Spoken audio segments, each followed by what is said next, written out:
Okay, this lesson we're going to look at making a form with a subform, with buttons and with some calculations to gain you lots of marks in your coursework. So this is one I made earlier. This is a form with a subform. What you've got is the top half here, which is the order information. So we've got the order number, the date, who it's for, the customer, and some details about them. And down here we have got a subform, which is where we can add products that they are purchasing. Okay, from this with some totals. So you can see here. So 2 of these products, 35 gives £70. So we've got a calculation in there. It's really key that when I'm saying take screenshots, you take screenshots. Otherwise you get no marks and you'll have to do it again. Okay, so it's pointless trying to cut that corner. Year 13, you need to take the screenshots as you go along to show the development of this form. The screenshots go in your implementation Word document and they just paste it in under the heading form with subform. So please make sure that you do that. Okay, so pause the video when I say take a screenshot and go and do it. Right, once that's out of the way now, all those instructions will get into how you make these forms. Okay, so I'm going back up into the create menu and we're going to be using the form wizard. So you should be following what I'm doing. You can always pause at any point. Okay, so we've got the form wizard. I've gone to the top and I've gone to customers. Well, we're making the order form, so we need all the fields from the order table. The main order table, you should have your order number, the date, everything else. Just push all those across there. Alright, don't go to next, which is what you'll be tempted to do. I'm going to get some other fields for this. We've got the customer number here. What we'd like to have is some details about the customer, their name, etc. We've already got the customer number from the order table, so we go to the customers here. We don't take it again. Alright, we just take some of the personal details like name. You don't have to take them all. I'm going to do the first line of the address and the postcode, and that should do for this. Well, I took address line 2 there, so take it back, and postcode. I mean, the choice is yours, but the less fields you've got, the less you're going to have to mess about with to tidy up. Okay, so first part there, no next, don't push next. Okay, pause the video, get those fields across.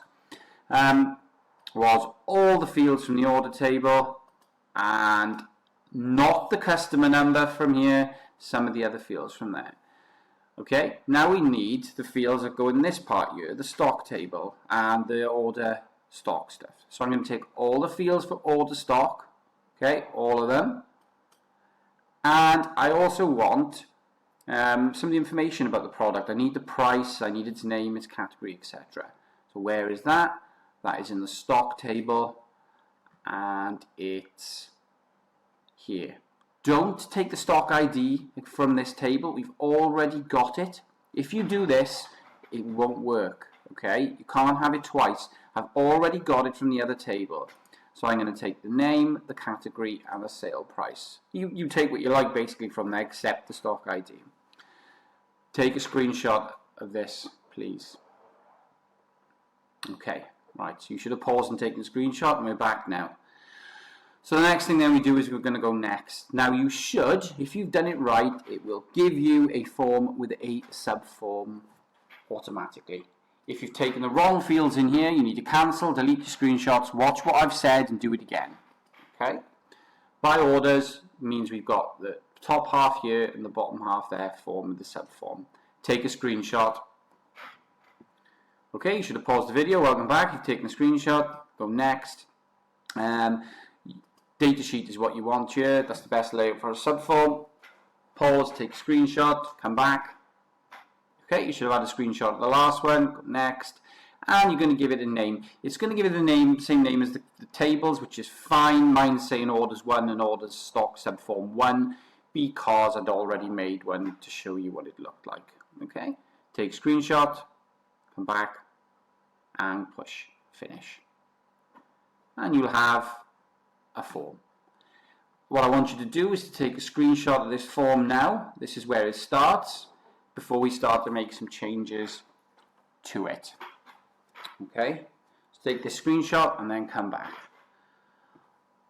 Okay, you want to take some screenshots for a little while now. Alright, so let's have a look at developing this form, just to give it some a better layout, put the buttons in, etc. Okay, so we're going to go to design view, and we've got this here. Notice if I go back here, I've got these hashtags. All that ever means, same as in Excel, is that's not wide enough to show. So we've got that there.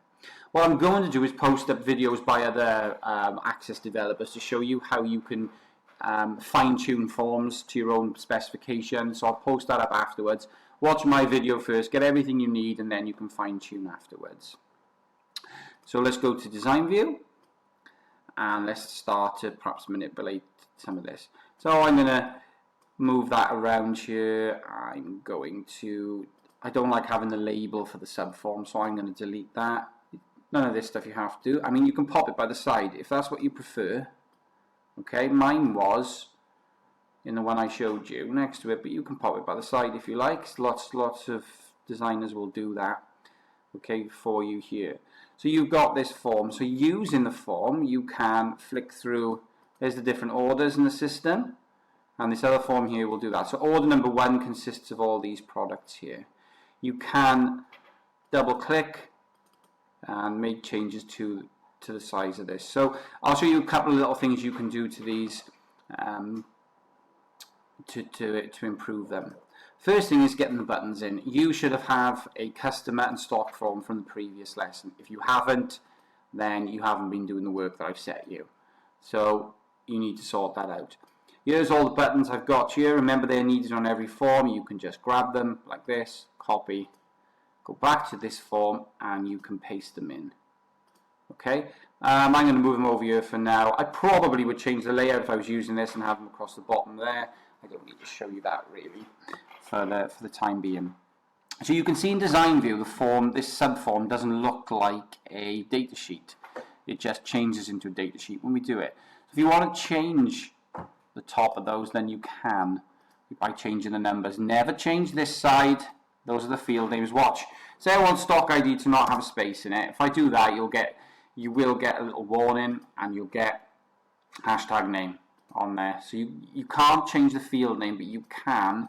See the little green arrow there? You can change the label there. So I'm just putting some spaces in just to make this a little bit neater. Here, like that. Okay, so we've got those there. Again, you can see you can double click these. You can right click and hide those fields. If you save, okay, and when you reopen again, it should, it's a little bit touchy this can be, and you open again, so I'm going to say that it should, in theory, if I go to orders 1, there you go, it stays hidden. The reason is we don't have to have that there. I mean, you can go back and hide fields, and it'll give you that, and you can pop that back there. It needs to be there to do that, but if you don't want to show everything across there, or if you don't want to be scrolling like this, again, you can double click, bring these in that way. You can do that if you so wish. So I'm going to hide that field. And then how you would add products to this. So if I do new record here, got a brand new record, I'm going to choose the customer. Wanted, the date pops up on here, everything, all the other information is there. Customer wants to buy product number 6, 2 of those. Product number 8, 1 of those, for example, there.